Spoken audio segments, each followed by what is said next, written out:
Hello and welcome to Talking Good Games. Just finished Crystal Palace 0, West Ham United 2. I'm absolutely buzzing with that. Was it the perfect performance?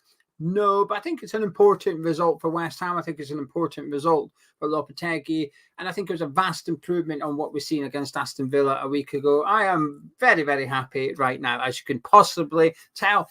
Anyway, if you're new to Hammers Chat, please do subscribe to the channel. Also, drop a like on the video as well, regardless of if you're new or not. If everybody could do it that watches this video, that would be fantastic. And we could have a record number of likes as well. Both things are free and takes a handful of seconds and helps out the channel quite a lot. So thank you very much for everybody's support.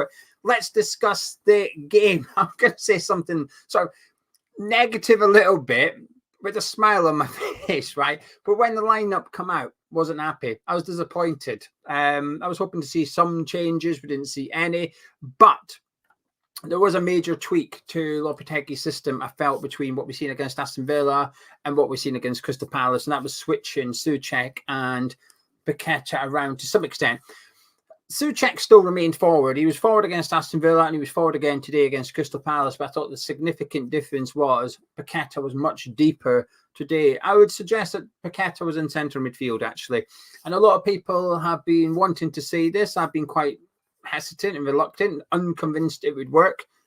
I quite liked it, actually, today. In the first half, I thought Paqueta played quite well next to Rodriguez. Again, perfect? No, not by a long stretch. But I think there was some promising signs between those two, but Soucek certainly remained further up. So there was a tweak by Lopetegui there.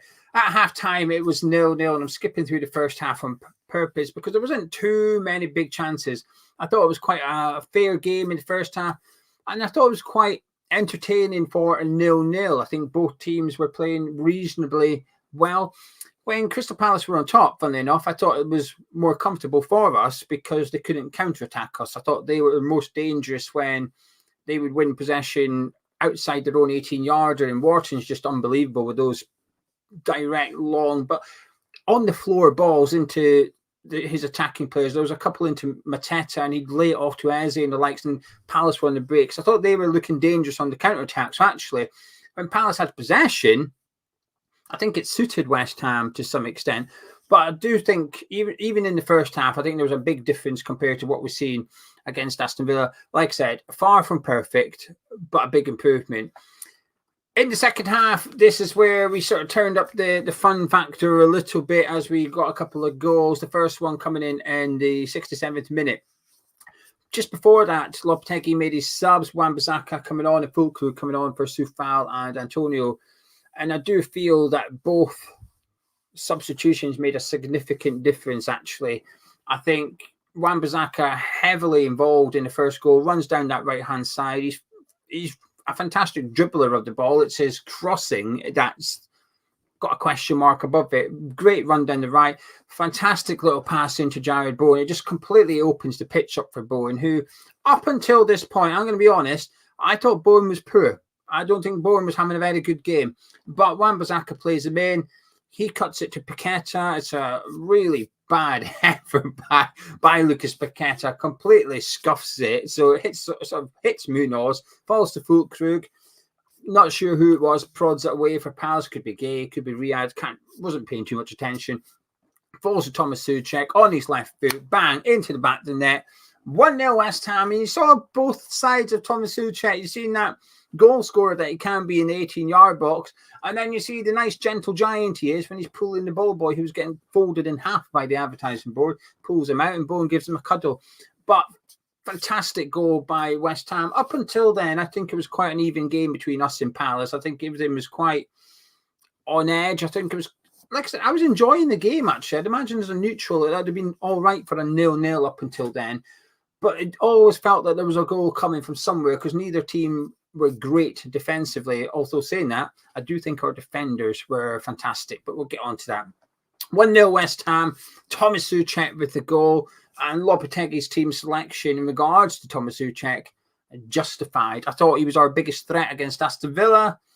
I think up until Fulkrug came on, I think he was once again our biggest threat on that pitch, to be honest with you.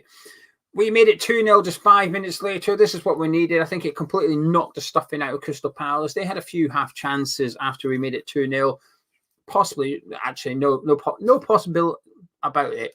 They should have scored at least one, but we made it 2-0 and sort of made everybody feel a little bit comfortable, and it allowed Lopetegui to then start bit by bit, just getting West Ham a bit more defensive, a bit more comfortable.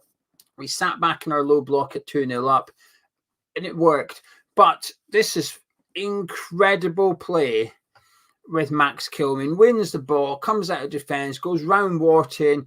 The pass to Jarrod Bowen is fantastic. If that pass was by Paqueta, by Wharton, by Eze, by Kudus, doesn't matter, take your pick, we would all be saying how superb that ball is, and it's applicable for Max Kilman. The pass from Kilman is fantastic. Out to Jarrod Bowen. We're on the counter-attack once more. Bowen's gone in on the 18-yarder, cuts onto his favourite left foot, bang, into the back of the net. 2-0 West Ham. And at that point, it did feel, even though there's still 20 minutes to play, it did feel game, set, and match for the Hammers as well. And I was enjoying myself, to be honest with you. Every time we did a defensive action, I was almost laying it. Fulkrug, I think, made a difference. His hold-up play was really good. A couple of efforts, one's comfortably saved by Henderson, one went wide of the post.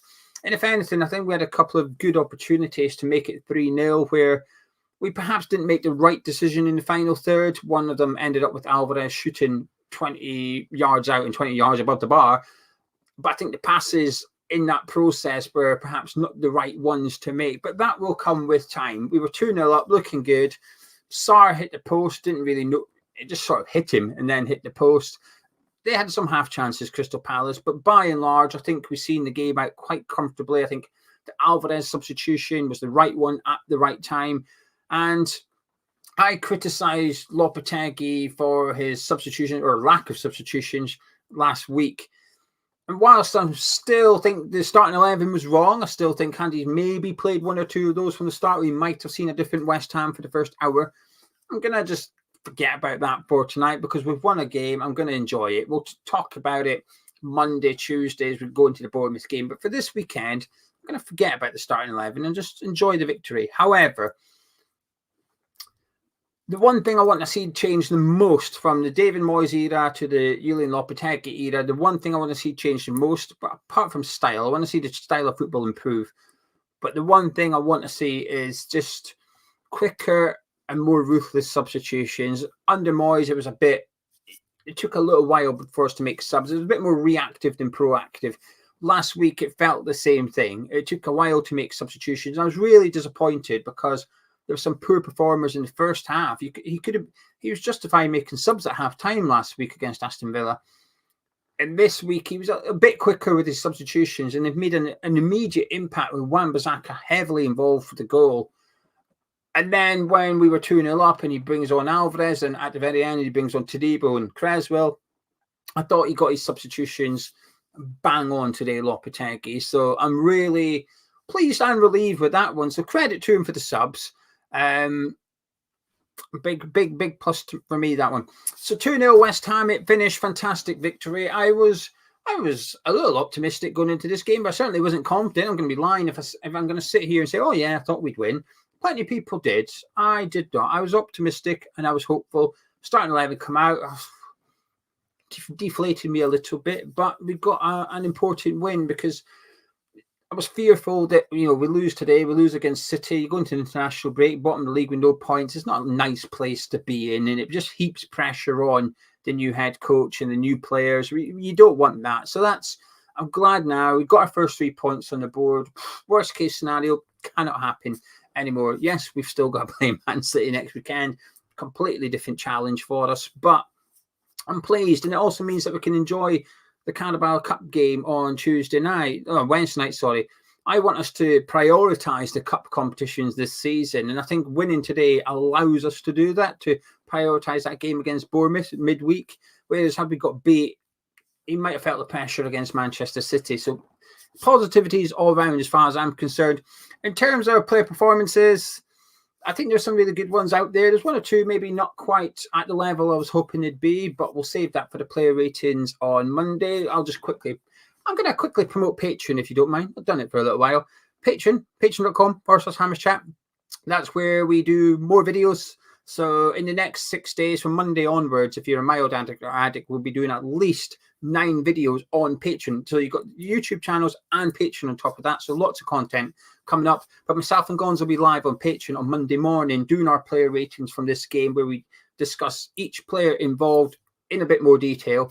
So some people will wonder, how come you've not mentioned this guy or this guy in these review videos? Well, it's because I don't want to repeat myself constantly. For a few players, certainly, but not all of them. If you're unsure, fancy giving it a go, that's fine. We've got a trial over there. As a mild addict, you get a week's free trial. So there'll be loads of content for you to access for free before you have to pay for it. So go to patreon.com/hamschat. Links in the description, and I'll put in the pinned comments as well if you fancy supporting the channel. The bottom tier is £3.60 per month, which is now the same price as a meal deal at Tesco if you have a club card. They put the prices up of a meal deal. Scandalous. £3 not long ago. £3.60 now. Scandal. Anyway, player performances. I'll discuss a couple, but first I'm going to skip to my man of match because I thought he was man of match by a mile. And thank you to, let me just click on, where's Tim? There he is. I'm going to leave Tim's comments there while I discuss my man of match. Man of match by a mile for me was Max Kilman. Defensively, fantastic. I thought in the first half, I thought he was our best player by quite some distance. I think he was handled Mateta really easily. He was snuffing a lot out at the back. In possession with his passing, his long balls as well, superb. Then he racks up an assist for Jarrod Bowen as well. Max Kilman, I think, my opinion is still the same. I think we've overpaid for him, but there's a lot of pressure on him. You pay. He doesn't dictate the price. That's West Ham, but it still applies pressure to him, which is, well, we paid 40 million, justify it.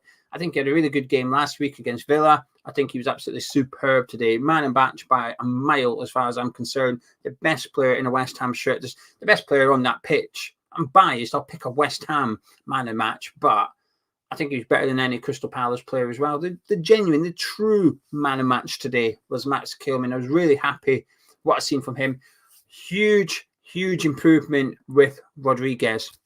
I was okay with what I seen last week in terms of in possession, his positioning. I was okay with it. My only concern last week was his lack of pace, and he was quite alone in midfield a lot last week against Villa. They were breaking. It was just him because Soucek was playing a second striker. Today, like I said, I feel Paqueta was much deeper, almost a double pivot with Rodriguez, and I thought his performance was really good, actually. I was really impressed by what I've seen from Rodriguez. Obviously, we've got Alvarez fit again now as well, so the options for Lopetegui going forward are quite tasty in the middle of the park, but I thought Rodriguez had a strong shot. Put it this way, when I do player ratings with Gonzo, I'm thinking at the minute Rodriguez is going to get an 8 out of 10, maybe. I was very impressed by what I've seen from him. I think Bowen had a really quiet game, but this is why you keep Bowen in the starting 11. Now, I'm going to be honest with you. Come the hour mark, when it was 0-0, I wouldn't have minded Bowen coming off, right? I'm confessing it. I wouldn't have minded Bowen, Antonio, and Soufal off for Wan-Bissaka, Füllkrug, and Somerville, because I thought he was struggling. I thought he was really wide and really struggling up against Riyadh. But this is why, week in, week out, when we do the preview, someone will say, well, how come you're including Bowen? He's not had a good game last week. Correct.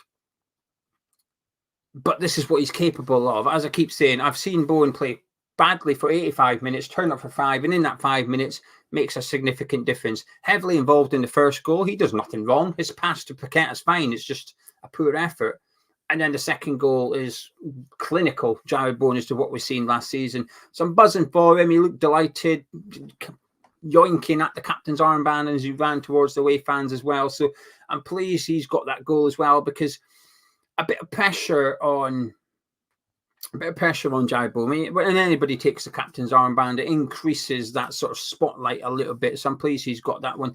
I thought Mavropanos had a good game as well next to Max Kilman. Like I said, I've already given him the plaudits, but I think Mavropanos was not as good, but very solid at centre-back today. Anyway, that's it. I'm absolutely buzzing. Absolutely buzzing with that one. Big victory for Lopetegui. Important victory for West Ham and Lopetegui as well. Not an easy place to go. I don't think they'll lose too many at Selhurst Park this season. An entertaining game. Play Crystal Palace at the right time, perhaps. But you've got to take advantage of those things. And I'd argue that Palace are playing West Ham at the right time as well, given the the fact that we're giving the new signings time to settle in, etc. This is not the best Crystal Palace team you'll see this season, but it's not the best West Ham team you'll see this season. However, in the second half, that 10-minute spell where we scored 2, I think you've seen glimpses of it. And I liked it quite a lot. Anyway, from this happy hammer, I'm going to disappear. Please do drop a like on the video, though, by clicking the thumbs up. Let's see if we can get 2,000 likes. It's a bit ambitious, but let's see what we can do. Subscribing to Hammer's Chat. Both things are free.